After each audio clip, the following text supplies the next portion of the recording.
जिसने मुझे लायक समझा कि मैं आपके बीच में परमेश्वर के वचन से बातें करूं, और इस कलीसिया के अगुओं का भी धन्यवाद करता हूं जिन्होंने मुझे मौका दिया है। Hallelujah, hallelujah. आइए समझते हैं उपवास से रिलेटेड कुछ बातें। सबसे पहले समझिए उपवास क्या है। एक बात अपने मन में सोचिए और समझ लीजिए कि उपवास कोई परंपरा या रीति रिवाज नहीं है। Hallelujah, hallelujah. जैसे कि आप पहले करते आए होंगे कि इस दिन हमको ऐसे रहना है, ये एक रीति रिवाज या एक परंपरा बनी हुई है। जी नहीं, उपवास कोई परंपरा या रीति रिवाज नहीं है, या कोई नियमबद्ध या कानूनबद्ध नहीं है। परमेश्वर ने हमें स्वतंत्र किया है, आजाद किया है, हमारे पास एक अधिकार दिया है चुनाव करने का कि हमें उपवास रखना चाहिए या नहीं। अगर हम उपवास रखते हैं तो हमें क्या मिलेगा, नहीं रखते हैं तो हमें क्या खो देंगे। Hallelujah, hallelujah. पूरी बाइबल में नए नियम और पुराने नियम में मिलाकर टोटल 132 बार उपवास शब्द का जिक्र किया गया है। पुराने नियम और नए नियम में मिलाकर टोटल 132 बार ये उपवास शब्द आया हुआ है। इसका मतलब जाहिर सी बात है कि परमेश्वर ये चाहते हैं कि हम उपवास रखें। हालेलुया। आइए वचन से पढ़ते हैं। मत्ती रचित सुसमाचार उसका 6 अध्याय और उसके 16 पद से पढ़ेंगे। मत्ती रचित सुसमाचार उसका 6 अध्याय और उसके 16 पद से ध्यान से सुनिएगा क्या लिखा हुआ है। जब तुम उपवास करो, जब तुम उपवास करो तो कपटियों के समान तुम्हारे मुंह पर उदासी ना छाई रहे। कपटियों के समान तुम्हारे मुंह पर उदासी ना छाई रहे, क्योंकि वे अपना मुंह बनाए रहते हैं, क्योंकि वे अपना मुंह बनाए रहते हैं, ताकि लोग उन्हें उपवासी जाने। ताकि लोग उन्हें उपवासी जाने। मैं तुमसे सच कहता हूँ कि मैं तुमसे सच सच कहता हूँ कि वे अपना प्रतिफल पा चुके। हालेलुया। यीशु मसीह इस समय पहाड़ के ऊपर बैठे हुए थे, वहां सामने बहुत सारी भीड़ थी और यीशु मसीह उन सबको उपदेश दे रहे हैं, सुनो उपवास तो रखना, लेकिन आगे सुनो करना क्या है तुम्हें। जब तुम उपवास करना तो कपटियों के समान न होना।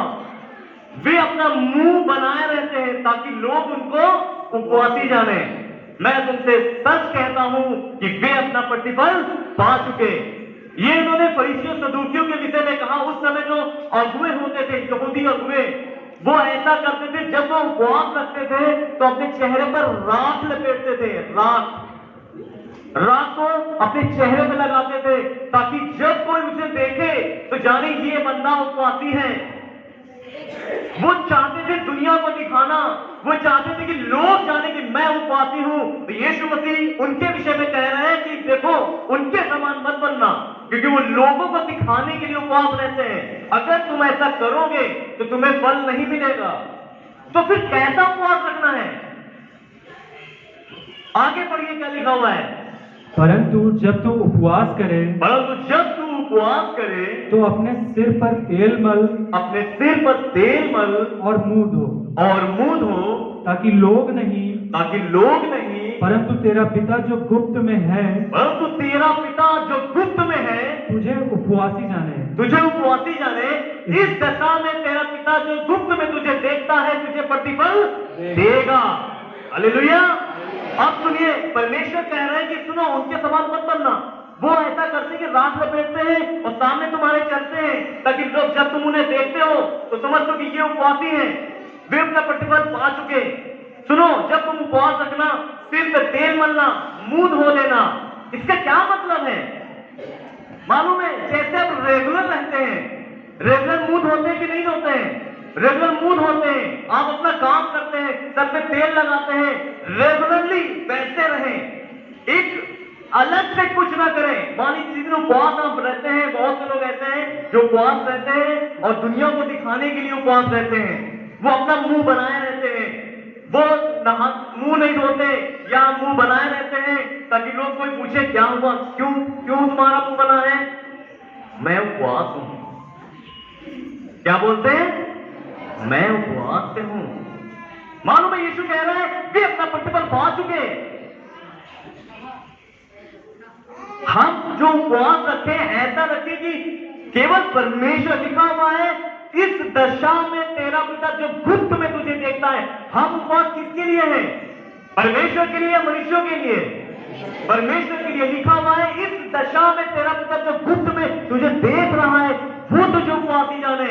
बहुत से लोग दुनिया को दिखाने के लिए, हम में से भी बहुत से लोग दुनिया को दिखाने के लिए उपवास रखते हैं। अगर हम ऐसा करते हैं तो हम प्रतिफल पा चुके, हमें फल नहीं मिलने वाला। हम जब बहुत लोग उपवास रखते हैं तो बताते पड़ोसी को मैंने उपवास रखा है, बताने की कोई जरूरत नहीं है।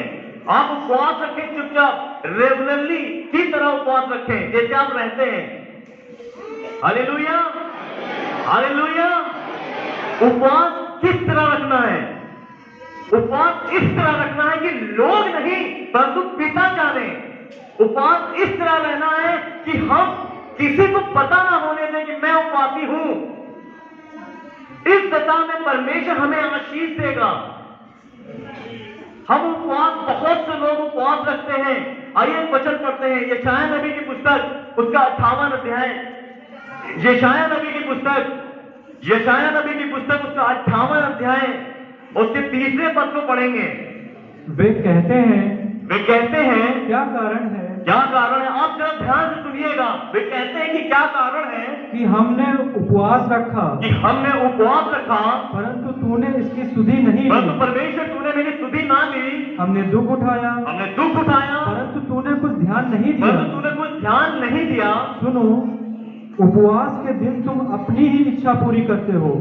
सुनो, उपवास के दिन तुम अपनी ही इच्छा पूरी करते हो। हम में से बहुतों ने उपवास रखा है, 40-40 दिन रखा है, लेकिन कभी कभी ऐसा हुआ कि हमारे उपवास का फल हमें नहीं मिला। जानते हैं क्यों? बहुत से लोगों के सवाल है कि मैं उपवास रखती हूँ, मैं उपवास रखता हूँ, मैंने इतने दिन उपवास रखा, मैंने महीना भर रखा, मैंने 3 महीने रखा, फल नहीं मिल रहा है। क्या कारण है? वैसे ही ये वहां की जो प्रजा थी वो ऐसे ही कहती थी कि हमने उपवास रखा लेकिन हमें फल नहीं मिला। परमेश्वर कह रहा है सुनो, जो तुम उपवास रखते हो उस दिन तुम अपनी ही इच्छा पूरी करते हो। Hallelujah, hallelujah. कह रहा है क्या कारण है कि तुमने उपवास रखा, फल नहीं मिला? सुनो, उस दिन तुम अपनी ही इच्छा पूरी करते हो। तो हमें किसकी इच्छा पूरी करनी है? परमेश्वर की इच्छा। लेकिन परमेश्वर कह रहा है सुनो, जब तुम उपवास करते हो उस दिन तुम अपनी ही इच्छा पूरी करते हो। जानते हैं कैसे? अब जरा ध्यान सुनिए। मान लीजिए मैंने उपवास रखा, मैं उठा और मैंने प्रार्थना की और 9 बजे 8 बजे मैंने रख के उपवास रख के प्रार्थना कर लिया। प्रार्थना करने के बाद मैं थोड़ी देर इधर चला गया घूमने के लिए, थोड़ी देर शॉपिंग करने के लिए चला गया, फिर मैं आया 12 बजे, फिर मैंने देखा अरे अभी तो 12 ही बज रहा है, चलो क्या करें, हाँ टीवी चलाते हैं, चलो टीवी देखते हैं, बढ़िया से फिल्म देखते हैं। बहुत लोग वीडियो गेम खेलते हैं, बहुत लोग मोबाइल चलाते हैं टाइम पास करने के लिए। ये किसकी इच्छा है? ये परमेश्वर की नहीं है, हमारी इच्छा है। उपवास के दिन तुम अपनी इच्छा पूरी करते हो। जब तुम उपवास करते हो बैठकर बुराइयां कर रहे हो, जब तुम उपवास करते हो लड़ाई झगड़े करते हो, जब तुम उपवास करते हो आपस में पिछड़ाई करते हो, आपस में बातें करते हो, दूसरों के बारे में बातें करते हो, जब तुम उपवास करते हो तुम अपनी ही इच्छा पूरी करते हो टाइम पास करने के लिए। 9 बज गया है, मुझे 5 बजे उपवास तोड़ना है, बस कैसे भी 5 बजाना है मुझे। जैसे ही 4 बजा, 1 घंटा बचा, चलो क्या करें, चलो एक क्राइम पेट्रोल देख डालते हैं, क्राइम पेट्रोल में 1 घंटा तो निकल ही जाएगा। और जैसे ही 5 बजने वाला, चलो जल्दी चलो, और बैठ कर 15 मिनट की प्रार्थना की और उपवास हो गया। ओह क्या बात! परमेश्वर कह रहा है क्या किया तुमने? तुमने मेरी नहीं, तुमने अपनी इच्छा पूरी की। कौन सी इच्छा? मोबाइल चलाया, टीवी देखा। और बहुत से लोग तो बहुत अच्छा काम करते हैं, मालूम है क्या? बढ़िया से जैसे ही उपवास रखना शुरू हुआ, 10 बजे 11 बजे काम वाम करके बढ़िया बिस्तर लगाया, सो गए, अलार्म लगाया 5 बजे का, सीधे 5 बजे उठे और जाके प्रार्थना कर ली। अब सुनिए ध्यान से, क्या भूखे रहना ही उपवास है? परमेश्वर कहता नहीं। मालूम है एक बात ध्यान सुनिएगा, जब हम खाना खाते हैं रात में और जब हम सो जाते हैं, रात भर हमारा उपवास चलता है, और जैसी सुबह होती है उसको इंग्लिश में नाश्ते को बोलते हैं ब्रेकफास्ट। जब सुबह का हम खाना खाते हैं उसको ब्रेकफास्ट बोलते हैं, ब्रेकफास्ट। इसकी स्पेलिंग होती है FAST, मतलब फास्ट मीन्स उपवास, और ब्रेक मतलब होता है तोड़ना। ब्रेकफास्ट मतलब उपवास को तोड़ना। इस तरह से तो हम रात भर रोजाना उपवास रख रहे हैं, रात भर उपवास रखा, सुबह ब्रेकफास्ट किया, उपवास हमने तोड़ दिया, तो ये क्या उपवास माना जाएगा? जी नहीं, ये हमने अपनी ही इच्छा पूरी की। भूखे रहना ही उपवास नहीं है। उपवास के दिन तुम अपनी इच्छा पूरी करते हो, तो फिर परमेश्वर की इच्छा क्या है? आइए इसके 5वें पद को पढ़ते हैं, जानते हैं कि आखिर परमेश्वर की इच्छा क्या है। हालेलुया, पढ़ें। जिस उपवास से मैं प्रसन्न होता हूँ। आप जरा ध्यान सुनिए, परमेश्वर ने कहा 3वें पद में कि तुम जो प्रार्थना करते हो, तुम्हारी प्रार्थना इसलिए नहीं सुनी जाती क्योंकि उस दिन तुम अपने काम में लगे रहते हो, मोबाइल चलाते हो, सोते हो, पिक्चर देखते हो, बुराई करते हो, काम करते हो, अपनी ही इच्छा पूरी करते हो, इसलिए तुम्हारी प्रार्थना नहीं सुनी जाती। लेकिन जिस उपवास से मैं खुश होता हूं, वो उपवास सुनिए क्या लिखा हुआ है, सुनिए।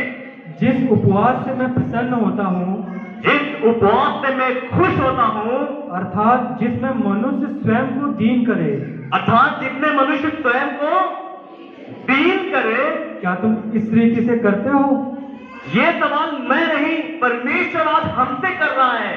क्या तुम इस रीति से करते हो? एक बार फिर से इस वचन को जरा ध्यान सुनिए, फिर से पढ़िए इस वचन को। जिस उपवास से मैं प्रसन्न होता हूँ। सुनिए, जिस उपवास से मैं प्रसन्न होता हूँ, ये कलाम परमेश्वर का है और परमेश्वर ही आज हमसे बात कर रहा है। सुनो, तुमने 40 दिन रखा, तुमने 3 महीने रखा, तुमने 7 बार रखा, तुमने 3 दिन रखा, तुमने 1 दिन रखा, कैसे रखा? आज परखो अपने आप को, कैसे रखा? क्या तुमने मुझे प्रसन्न किया? अगर किया तो सुनो, जांचो अपने आप को। क्या लिखा हुआ है? जिस उपवास से मैं प्रसन्न होता हूँ। जिस उपवास से मैं खुश होता हूँ, यानी प्रसन्न होता हूँ, अर्थात जिसमें मनुष्य स्वयं को दीन करे। जिसमें मनुष्य स्वयं को दीन करे। क्या तुम इस प्रकार करते हो? क्या तुम इस प्रकार करते हो? एक सवाल परमेश्वर आज हमसे कर रहा है, जिस उपवास से मैं खुश होता हूँ, क्या तुम ऐसा करते हो? दीन, जिसमें मनुष्य स्वयं को दीन करे, क्या तुम ऐसा करते हो? लिखा हुआ है, जिस उपवास से मैं खुश होता हूं उसमें मनुष्य स्वयं को दीन करे। क्या यहां पर ऐसा लिखा हुआ है कि जिसमें मनुष्य सुबह से लेकर रात तक भूखा रहे? क्या यहां लिखा हुआ है कि मनुष्य 40 दिन भूखा रहे? उस उपवास में खुश हो जाऊंगा? क्या ऐसा लिखा है कि मनुष्य जो है सुबह खाए और सीधे शाम को खाए और दिन में कुछ भी करे, उससे मैं खुश हो जाऊंगा? क्या ऐसा लिखा हुआ है? क्या लिखा हुआ है? जिसमें मनुष्य स्वयं को दीन करे। बस ये मत कहना, नो, आप ये मत कहना कि दीन बनो, ये हमसे नहीं हो सकता। ऐसा हमारे मन में है। जानते हैं क्यों? दीन बनने के लिए बहुत सामर्थ्य की जरूरत पड़ती है, दीन बनने के लिए बहुत ताकत की जरूरत पड़ती है, दीन बनने के लिए बहुत हिम्मत की जरूरत पड़ती है। दीन मालूम है क्या है? दीन वो है जो लोग तुमको सुनाए और तुम सुनो और कहो कोई बात नहीं, मैं तुम्हें माफ करता हूं। दीन वो है जो तुम्हें खींच के गाल पर थप्पड़ मारे और तुम कहो कोई बात नहीं, मैं सह लूंगा। दीन वो है जो तुम्हारे मुंह पर तुम्हारी बुराई करे और तुम उससे कहो कोई बात नहीं, आप बुराई कर रहे हो, कोई बात नहीं, मैं सह लूंगा, क्योंकि यहोवा ने कहा है कि दीन बनो। दीन वो है जो तुम मसीह के लिए कुचले जाओ, तुम्हारी कोई वैल्यू ना रहे, उस समय तुम कहो कोई बात नहीं, मैं सह लूंगा। दीन वो है जो तुम्हारे से छीन लिया जाए, तुम्हारे हक का ले लिया जाए, तुम्हारे जो तुम्हारा है वो तुमसे छीन लिया जाए, तुम्हारी वैल्यू छीन ली जाए, तुम्हारा औहदा छीन लिया जाए, तुम्हारी पहचान छीन ली जाए, और तब तुम कहो कोई बात नहीं, मैं खुश हूं, परमेश्वर तुम्हें आशीष दे।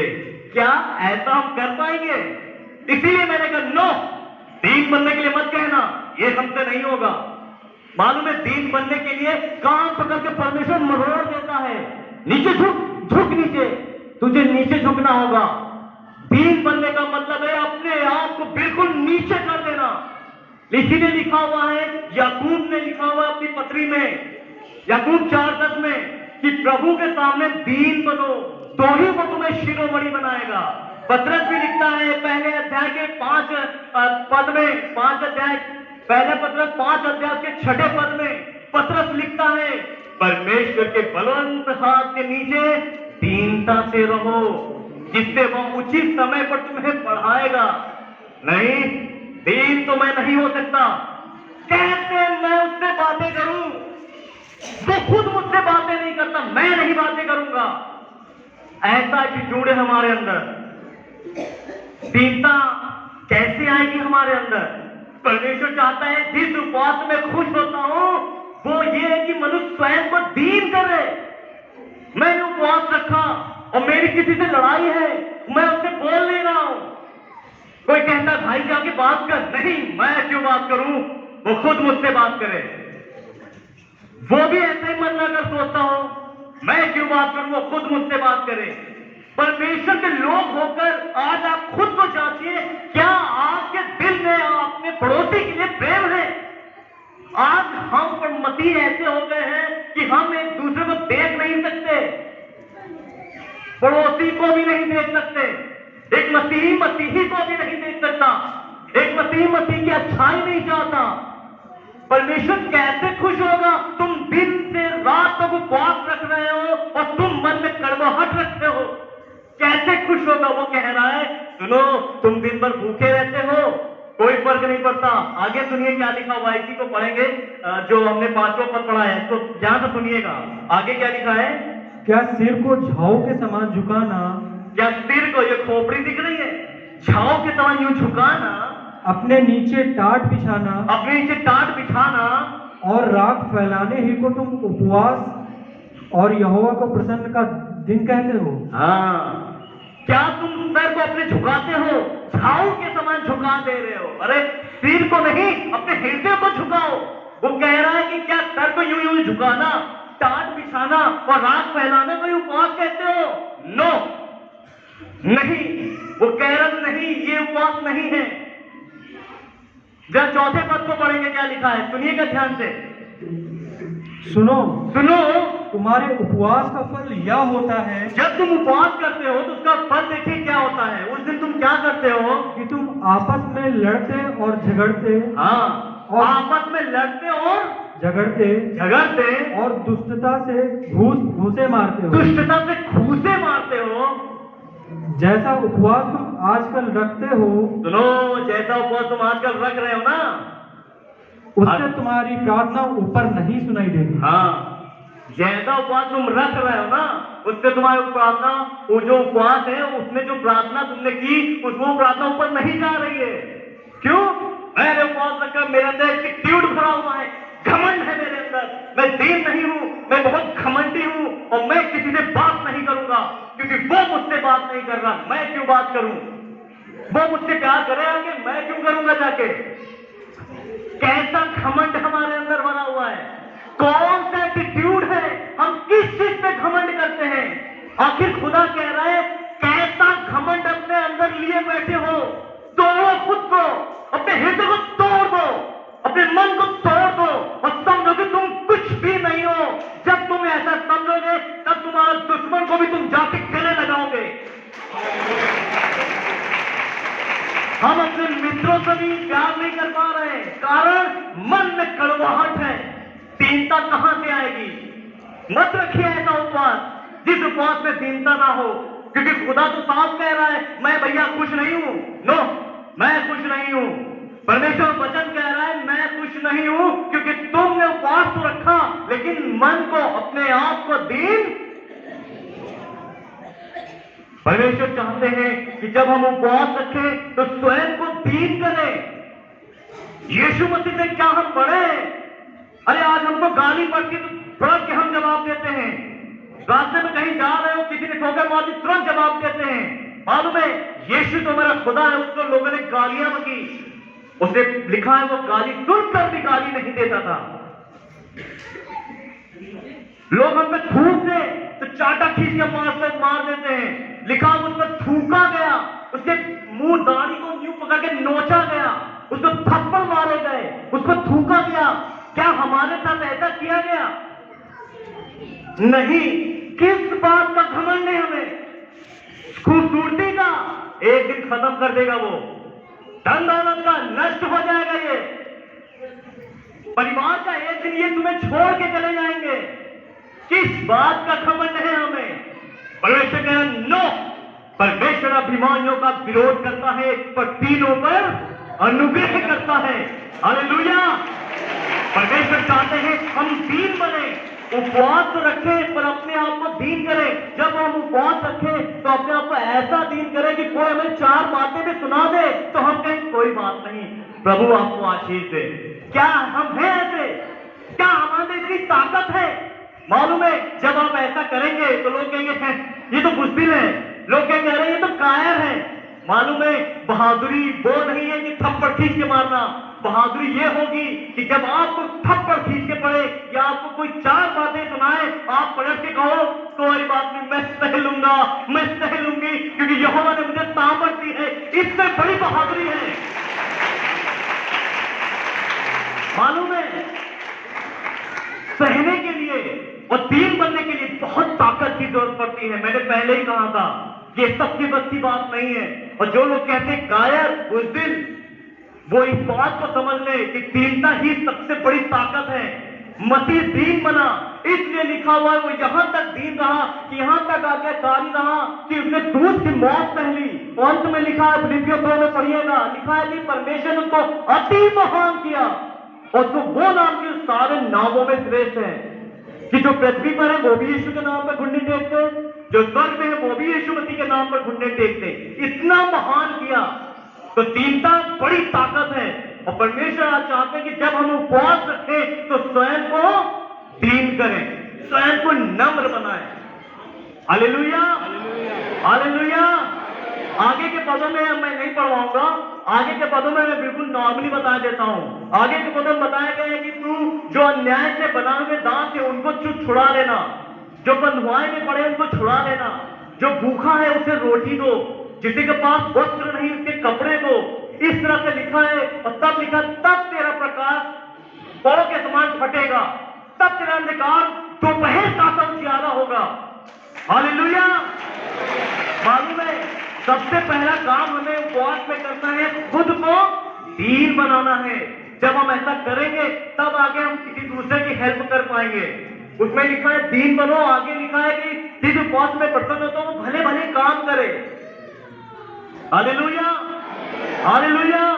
उपवास कैसे रहना है? कि ऐसे रहना है कि जब भी हम उपवास रखें हम स्वयं को दीन करें और कहें प्रभु मैं कुछ नहीं, कोई मुझे बोलेगा चाहे कितना भी कुछ भी कहेगा, चाहे कितना भी डांटेगा, चाहे कितना भी मुझे सुनाएगा, मैं पलट कर जवाब नहीं दूंगा, क्योंकि यीशु तूने नहीं दिया था। मैं क्षमा कर दूंगा, मैं माफ कर दूंगा, मेरे जबान पर कंट्रोल कर। ऐसी प्रार्थना करिए आप। उपवास करना केवल भूखा रहना नहीं है, रात भर उपवास रहते हैं आप, उसका कोई फल नहीं मिलता। लेकिन परमेश्वर चाहते स्वयं को दीन करें। हालेलुया। परमेश्वर चाहते जब भी हम उपवास करें स्वयं को दीन करें। किस तरह रखना है? मान लीजिए आप सुबह से शाम तक रख पाए।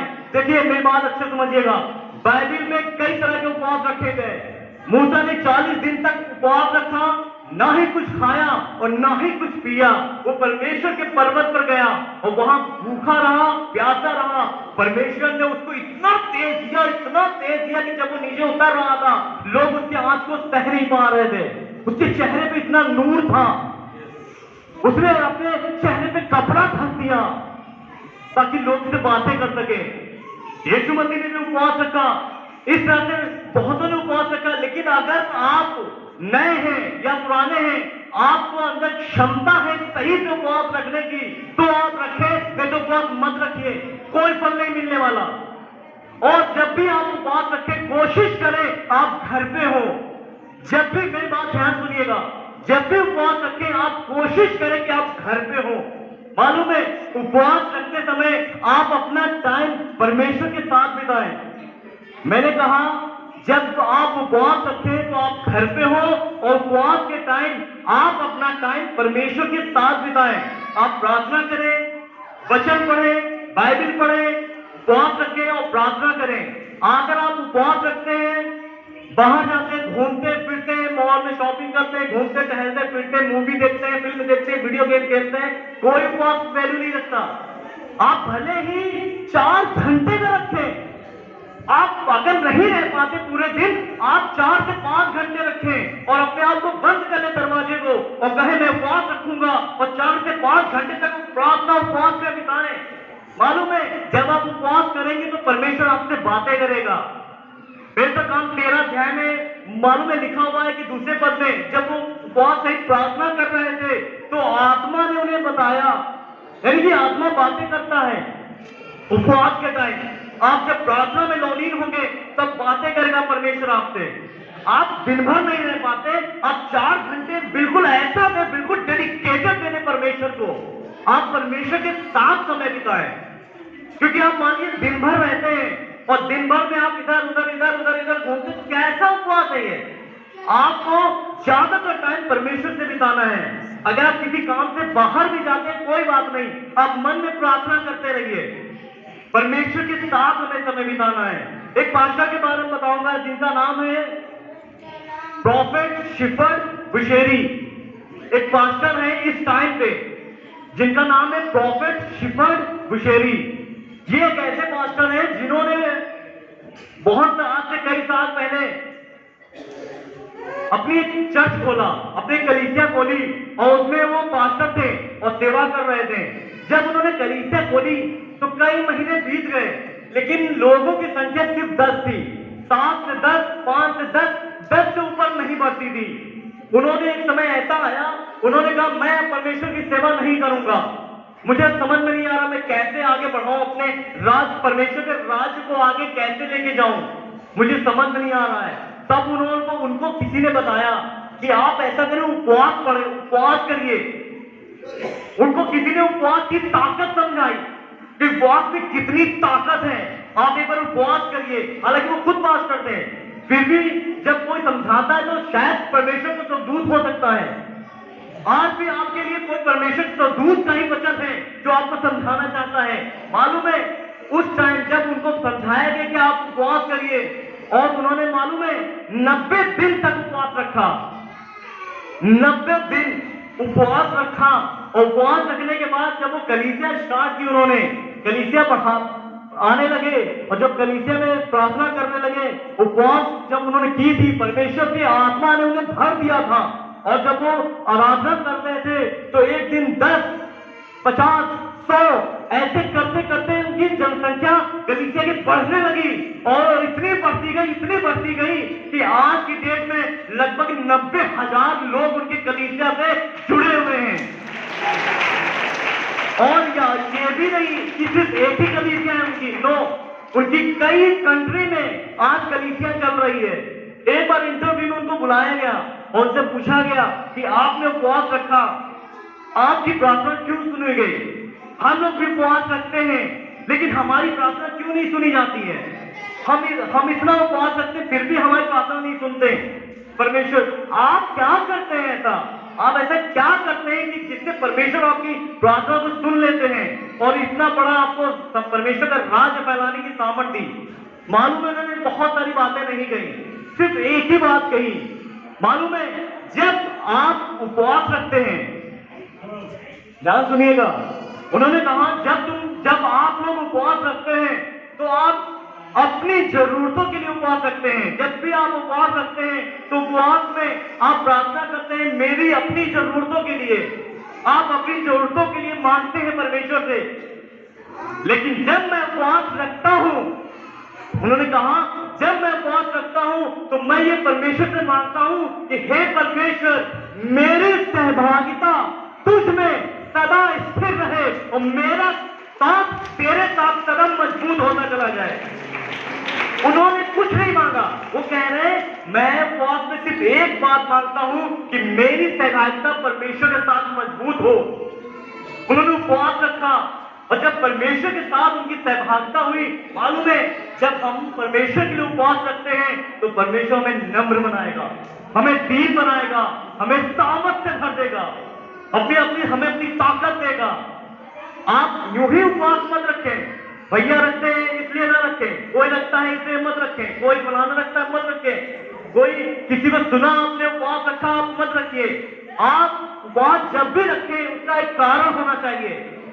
आपको जब भी उपवास रखना है बिना कारण नहीं रखना है। आप उपवास रखें और कारण रखिए, प्रभु मैं इसलिए उपवास रखता हूं, लेकिन आपका जो कारण होना चाहिए वो परमेश्वर से संबंध होना चाहिए।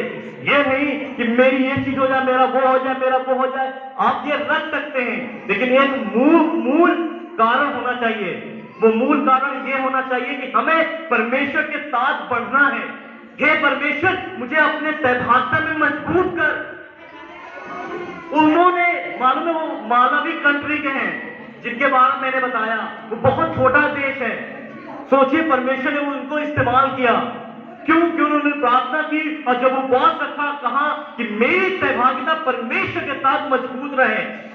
आप जब उपवास रखते, भले ही 2 घंटे का रखते, 3 घंटे, 4 घंटे, 5 घंटे, आप बंद करिए दरवाजा, बंद करके कमरे में जाइए और प्रार्थना करिए, प्रभु मैं उपवास रखता हूं 4 घंटे का, 5 घंटे का, मैं प्रार्थना करूंगा, वचन पढ़ूंगा, प्रार्थना करूंगा। देखिए परमेश्वर दर्शन देंगे आपको, परमेश्वर आपसे बातें करेंगे। आपकी कोई निधि भी आवश्यकता हो सकती है, बीमारियां हो सकती है, कर्ज हो सकता है, बंधन हो सकते हैं, ये सारी चीजों के लिए आप प्रार्थना कर सकते हैं, कोई वो नहीं है। लेकिन मूल कारण होना चाहिए, हमें परमेश्वर के साथ बढ़ना है। बहुतों ने मालूम है, बहुत लोग उपवास रखते हैं, किस लिए? बहुतों ने कहा मैं एक किसी से लड़ाई हो गई और उसने कहा देख मैं अगर मैं उपवास रखने पे आ गया मैं तेरा सत्यानाश करवा दूंगा। सोचिए, बहुत लोग इसलिए उपवास रखते हैं दूसरे को बर्बाद करने के लिए। आपने यशायाह 58 में पढ़ा कि मनुष्य स्वयं को दीन करे, आगे के पदों में लिखा हुआ दूसरों की हेल्प करने के लिए। भूखों को रोटी दो, जिनके पास कपड़े नहीं कपड़े दो, उनकी सहायता करो। परमेश्वर ने उपवास के 2 मेन कारण बताए। पहले तो उपवास का फल बताया कि जब आप उपवास रखें तो दीन करें और दूसरों की हेल्प करें। उपवास रखने के बहुत से कारण हो सकते हैं। अगर हमारे जीवन में दुष्ट आत्माएं हैं, दुष्ट आत्मा का प्रहार है, आप उपवास रख के प्रार्थना करिए, न्यू निकलेगी, हमेशा के लिए खत्म कर देगा। या दुष्ट आत्मा का प्रहार होता है तो रखिए, और प्रकार की बीमारियां हैं तो उपवास रख के प्रार्थना करिए। एक बात मैं बताऊंगा एजरा के बारे में, आप घर पे जाके आराम से पढ़िएगा, एजरा की पुस्तक में मिलेगा आपको 8 अध्याय में, ठीक है। एजरा को राजा ने कहा कि मैं तुझे सोना, चांदी और बहुत सारे बहुमूल्य चीजें देता हूं और इनको ले जाकर यरूशलेम को जाना है तुझे।